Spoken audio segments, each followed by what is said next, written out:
উত্তরবঙ্গের সবচেয়ে পুরাতন মেডিকেল কলেজ হলো রংপুর। তো এর সমসাময়িক যে মেডিকেল কলেজ অন্য অন্য এলাকায় আছে সেগুলো সাথে দেখা গেলে কম্পেয়ার করলে দেখা যায় আমাদের আসলে ওইভাবে মেডিকেল কলেজের ফেসিলিটিসগুলো ডেভেলপ করে নাই। তো ফেসিলিটিসগুলো কীভাবে ডেভেলপ করা যায় কিছু কিছু প্রজেক্ট নেওয়া হয়েছে। দেখবেন আমাদের এই যে একটা ইমেজিংয়ের একটা প্রজেক্ট আছে, তারপরে ওই যে ক্যান্সার, ডায়ালাইসিস এবং কিডনির একটা হার্টের একটা প্রজেক্ট আছে।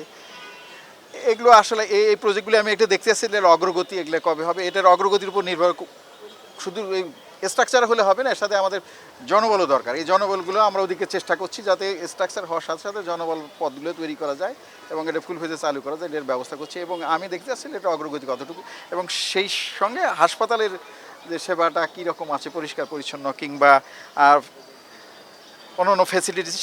এসে আসলে দেখা গেল যে এখানে আমাদের অনেক পুরাতন হাসপাতাল, সবাই বলেন যে এটা হলো 600 বেডের হাসপাতালে 1000 বেড করা হয়েছে, কিন্তু 1000 বেডের জনবল এখনও তৈরি করা হয়নি। তো এখন হলো আমাদের এখান থেকে ফিরে যাওয়া আমার চেষ্টা থাকবে যাতে 1000 বেডের জনবল তৈরি মানে সৃষ্টি করার প্রক্রিয়া যাতে ত্বরান্বিত হয়, এটা আমি আসলে। রুগী হচ্ছে এখানে 600 বেডের হাসপাতাল,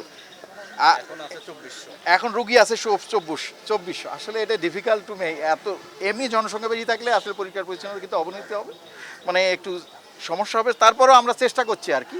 আমি দেখে গেলাম হলো জনবল যতগুলো আছে ওরা বললেন আরও কিছু পরিষ্কার পরিচ্ছন্ন কর্মী বাড়ানো যায় কিনা, কারণ হচ্ছে হাসপাতাল তো 24 ঘন্টায় খোলা রাখতে হয়, তার জনবল 3 শিফটেই লাগে এখানে। সেখানে হয়তো 3 শিফটে এরা দিতে পারছে না, সকালে শিফটে থাকে, দুপুরে কিন্তু রাতে প্রায় থাকছে না।